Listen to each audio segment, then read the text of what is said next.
Olá, eu sou o pastor Jonadab e eu quero convidar vocês para acompanhar a leitura neste momento de um texto aqui da Palavra de Deus na carta aos Filipenses, no capítulo 2, os versículos 5 a 11, que diz assim: Tenham entre vocês o mesmo modo de pensar de Cristo Jesus, que mesmo existindo na forma de Deus, não considerou o ser igual a Deus algo que deveria ser retido a qualquer custo.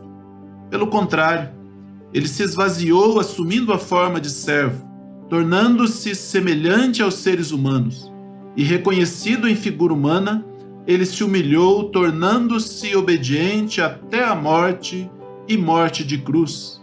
Por isso também Deus o exaltou sobremaneira, e lhe deu o nome que está acima de todo nome, para que ao nome de Jesus se dobre todo joelho nos céus, na terra e debaixo da terra, e toda língua confesse que Jesus Cristo é Senhor, para a glória de Deus Pai.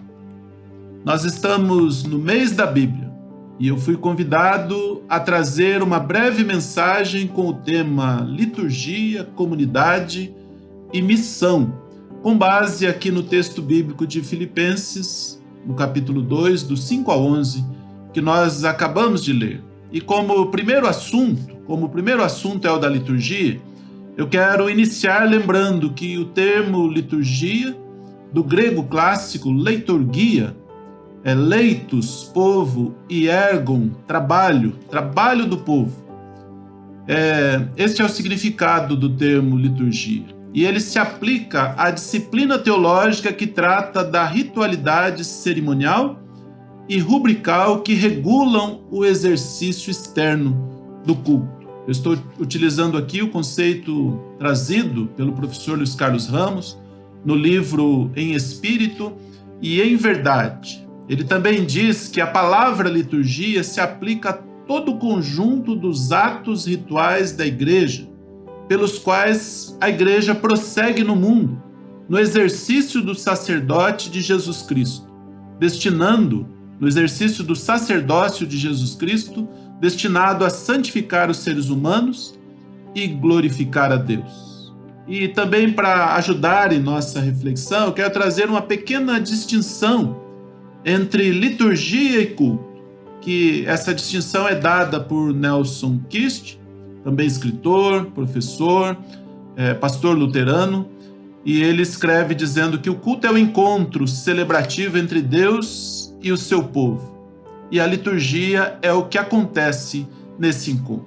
Então vamos lembrar desse conceito. O culto é o encontro em si, a liturgia é o que acontece neste encontro. E a concepção afirmada pelo pastor e professor Luiz Carlos Ramos, que eu apresentei agora há pouco, do culto como o serviço comunitário celebrado pelo povo de Deus por meio da adoração à Trindade e da solidariedade aos da família da fé, bem como a toda a comunidade humana, e a gente pode pensar também a toda a criação de Deus. Com isso em mente, nós podemos afirmar a nossa compreensão de que não podemos fazer liturgia sem recorrer à fonte da nossa fé.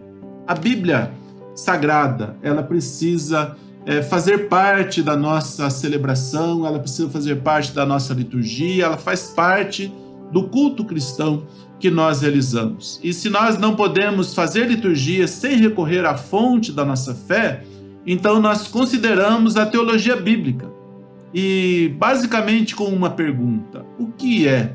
E isso nos leva ao encontro das palavras, ao encontro da realidade original, buscando compreender aquela passagem lá na sua origem. E também não podemos fazer liturgia sem recorrer à interpretação e à atualização dessa fé. E aí entra a tarefa da teologia sistemática e da história, com a pergunta sobre o sentido para nosso tempo e a nossa fé. É a pergunta, é o esforço que nós fazemos para encontrar o sentido de algo que que aconteceu há tanto tempo atrás, para o nosso tempo, para os nossos dias, para a nossa vida.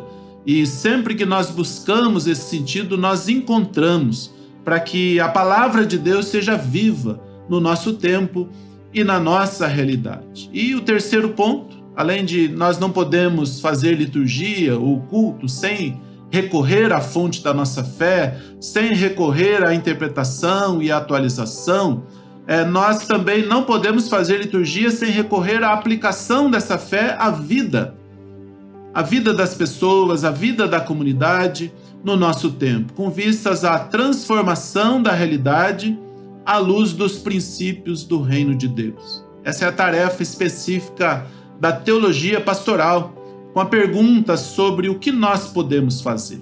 A partir daquele conhecimento, a partir daquela busca na origem, lá nas fontes da nossa fé, percebendo toda essa trajetória até o nosso tempo, fazermos a pergunta, buscarmos a resposta sobre o que nós podemos fazer.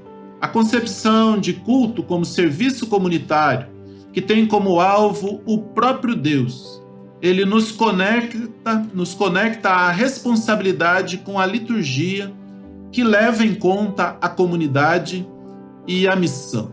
Nós podemos afirmar que culto, comunidade e missão são inseparáveis, estão juntos, um depende do outro, um trabalha junto com o outro. O culto não faz sentido sem a comunidade e sem a missão. E assim também a missão e a própria comunidade não fazem sentido sem o culto. Não dá para conceber um culto cristão de portas fechadas, voltado apenas para dentro do templo e dirigido apenas para o que nós chamamos de altar. O culto cristão é sempre aberto à comunidade interna e externa.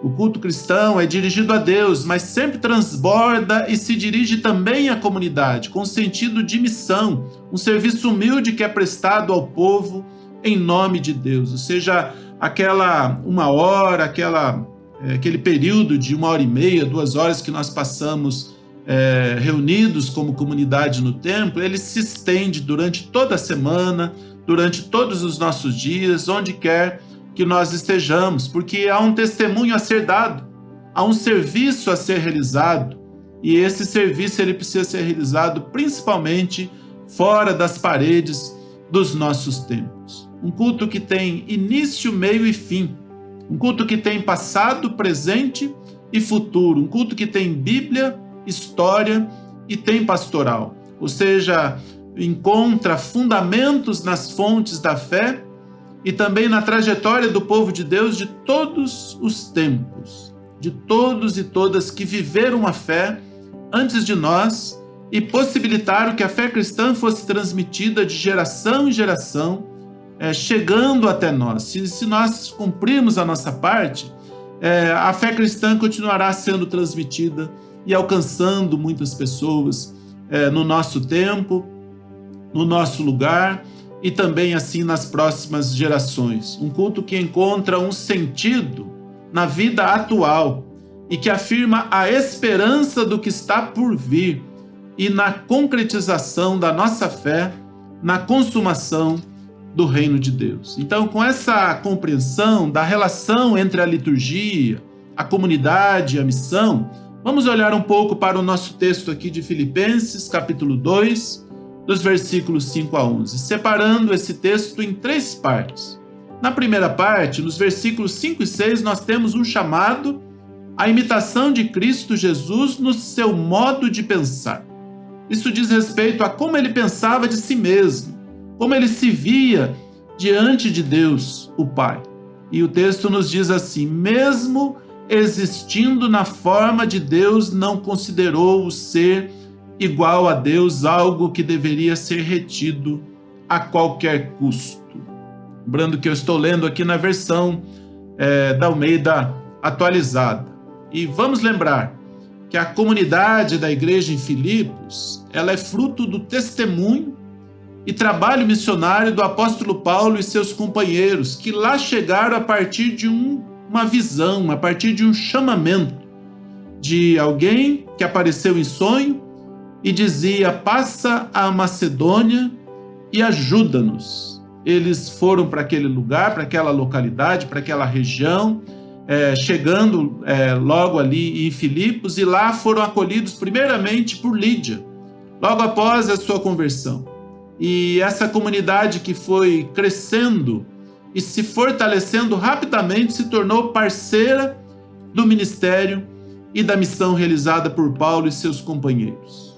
Na carta que valoriza a relação fraterna e a cooperação no Evangelho, é que nós temos esse importante chamado à imitação do modo de pensar de Cristo Jesus. Nessa primeira parte, nós somos confrontados quanto à forma de pensar de nós mesmos e da nossa relação com Deus, no desafio de imitar a forma de pensar de Cristo Jesus. Nós precisamos saber quem nós somos, saber que não somos merecedores, que não fazemos por merecer, que mesmo quando tivermos feito tudo, ainda seremos servos inúteis. Isso nos diz muito sobre o culto que ofertamos a Deus, sobre a nossa vida diante dele e como nos posicionamos em relação às demais pessoas da comunidade e no nosso compromisso com a missão, para que o culto que ofertamos a Deus seja um culto humilde, de quem não tem mérito, de quem não tem direito, mas de quem se prostra e se entrega verdadeiramente diante de Deus, se esvaziando. Então, esse é o primeiro modo, o primeiro desafio, imitar o modo de pensar de Cristo Jesus. E, em segundo lugar, além do modo de pensar, nós somos desafiados à imitação de Cristo no seu modo de agir. Com base no seu modo de pensar, o nosso texto nos fala do modo de agir de Jesus. Ele se esvaziou, assumindo a forma de servo, tornando-se semelhante aos seres humanos, e reconhecido em figura humana, ele se humilhou, tornando-se obediente até a morte e morte de cruz. Ele se esvaziou, se fez um servo, se tornou semelhante aos seres humanos e se humilhou e foi obediente até a morte de cruz. E por último, considerando o modo de pensar e o modo de agir de Jesus, nós vemos como ele foi honrado e exaltado por Deus o Pai. Nos versículos 9 e 10 diz: por isso também Deus o exaltou sobremaneira e lhe deu o nome que está acima de todo nome, para que ao nome de Jesus se dobre todo joelho nos céus, na terra e debaixo da terra, e toda língua confesse que Jesus Cristo é Senhor, para a glória de Deus Pai. A nossa liturgia precisa ser centrada em honrar e exaltar Jesus Cristo, nos dobrando diante dele e com a nossa língua o confessando como Senhor, para a glória de Deus Pai. A nossa forma de cultuar a Deus precisa imitar a forma de Jesus, da humildade, da obediência, do esvaziamento, da entrega total e verdadeira. E isso tudo para cumprir a missão, lembrando que não agimos sozinhos, mas em parceria com o apoio da comunidade. Nós vamos sempre encontrando pessoas que nos acolhem, pessoas que se colocam do nosso lado, pessoas que se tornam parceiras na missão que nós aceitamos o desafio de realizar para Deus, diante dele e com a comunidade. Por isso, na imitação de Cristo, nossa liturgia e nosso culto deve nos levar ao encontro da comunidade, em compromisso com a missão, em testemunho do amor e da obra de Deus nesse tempo e lugar em que nós estamos, em nome de Jesus. E a minha oração é que a palavra de Deus seja onde nós encontramos as fontes da nossa fé, onde nós encontramos as referências primeiras, e a partir de uma correta aproximação do texto na sua origem, uma correta interpretação, trazendo para o nosso tempo e para a nossa realidade, que nós possamos levar e fazer a missão de Deus, fazendo a diferença nesse tempo em que nós vivemos. Que Deus abençoe a sua vida. É um prazer muito grande falar com vocês e aproveitando esse canal aqui da nossa Sociedade Bíblica do Brasil.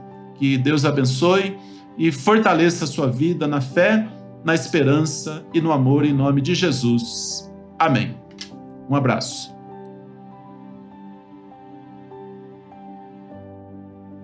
Promova uma leitura intergeracional. Crianças, adolescentes, jovens e adultos.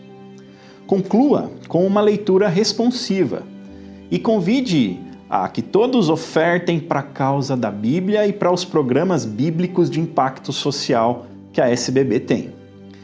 Informe o canal de doação sbb.org.br/doe. Registre e compartilhe com a SBB os trechos lidos, marcando a SBB nas redes sociais. Realize uma corrida solidária em parceria com grupos locais. Converta as inscrições em distribuição de Bíblias na comunidade. Defina o percurso, o staff e a hidratação. Entregue kits e divulgue a causa da Bíblia.